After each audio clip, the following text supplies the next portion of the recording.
Okay, been in testing mode for, I don't know, a week or so. Really only a couple of work days here in this particular shop. We had other jobs we were doing. But so far it's testing out great. The louvers work great. The airflow is working fantastic. I really like it. It works well. I have not done any flat sanding yet. We have this Festool vacuum with our orbital sander, which is a great tool that really helps keep the dust down nice.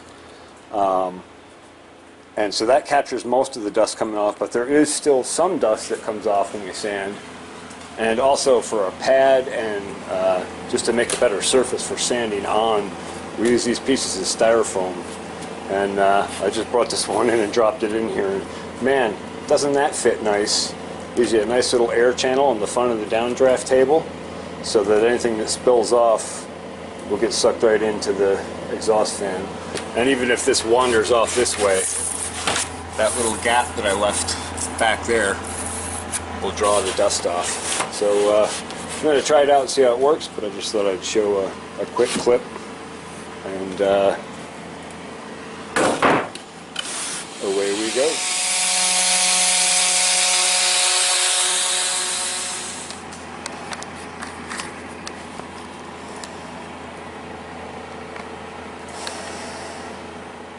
Oh, Mr. Sandman, bring me a sash. Don't torch it too hard or you'll turn it to ash. Oh, Mr. Sandman. Alright, enough screwing around. Yes, it works well. I love how this downdraft table works. And not much more to add to it. I probably will eventually still add like a 4-inch tube over here. Just for when we're torching stuff up on the racks or anything else we're scraping high and want to put another dust collector on, be able to. I'll probably set that up so you can just plug it into the wall to disable the airflow in it when you're not using it, and probably put some sort of a rail and a retractor type device so you can bring it down where you want it or retract it back up out of the way. But that's something to play with in the future. For now, this is working great, and carry on scraping the paint. Oh, it's scraping the paint. Rinsing the paint. Oh, is it the rinsing? I almost forgot to show you a quick clip of the airflow test with the sanding board down.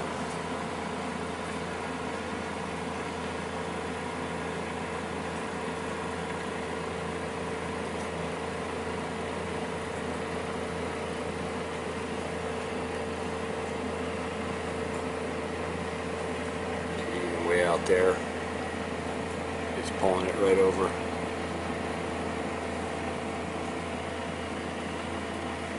Right on out to the edge. Got both the fans boxed in. That is working well. So now, before cold weather comes, I've been thinking about the engineering of what we need to do to draft our cold air into this heat pump on the intake side so that we're heating the air as it's coming in. And so that really comes down to how many cubic feet a minute of air are we moving. And of course, a given amount of air can be moved at a given speed through a given size pipe. So what we're looking at here is the output of the fan. Basically it is 12 inches by 12 inches. So that's 144 square inches of space it's traveling through. Now of course the longer you go with tubing and the more turns you make in tubing, the more you slow down the flow, the total volume flow delivered. But for basic design purposes, we're going to theoretically have both these fans going at the same time. And so we need to supply enough air coming in through our intakes so that we don't have a huge pressure difference in here, which will make any of the cracks, seals, etc. that aren't tight leak cold air in, and that'll bring cold air in places we don't want, and it won't go through this heat pump on the way in. So basically what we need is two 12-inch by 12-inch pipes to feed this with, and that works out pretty well.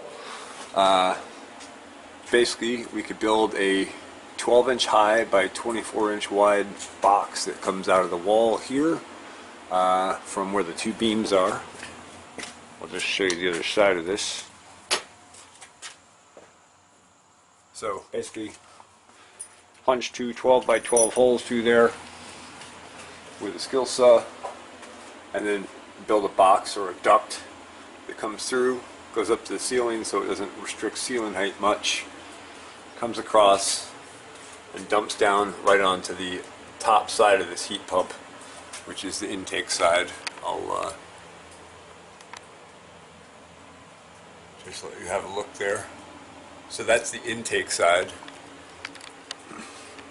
and this here is the output side. This little air vent opens up when it's on. So that's what we need to do to make sure we have warmer air in here this winter. So I guess that's it for now until we move further forward on the project. Alright, now we're going to use some smoke that we can really see. Get out the old bee smoker, of course. So just to show you how this works with the pad on for sanding, you can see very clearly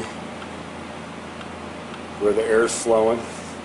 And we even pick up off of the edge out here. I'll zoom you in a bit so you can get a good look at this. As you can see, that's drawing really nicely.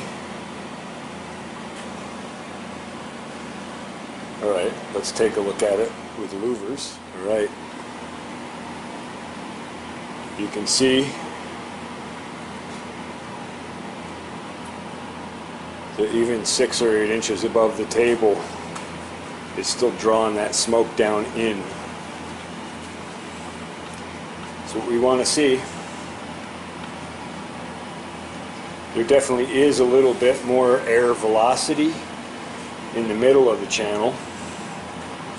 But overall, this is working really well. Let's look at these little draft holes here and see, when we fill this area with smoke, what happens. Yeah, all soaks down in around the hole, so that's good. Let's look here on this side.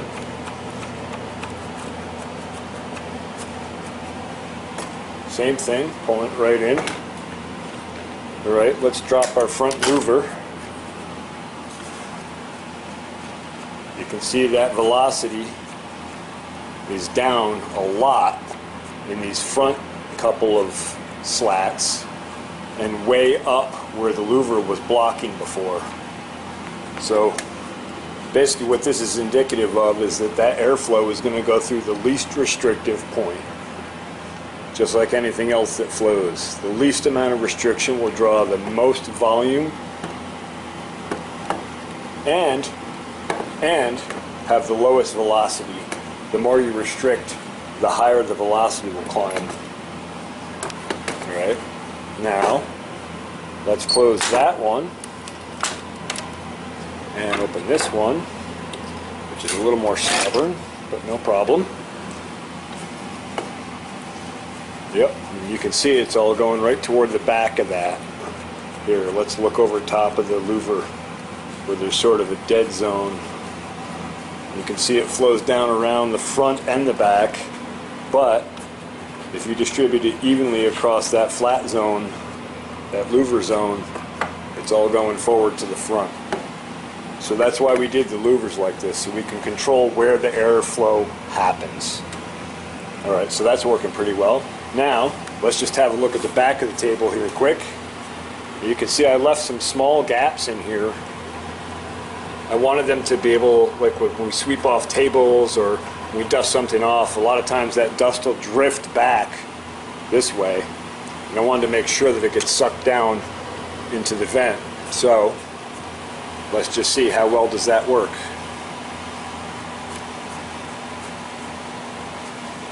Pretty well, huh?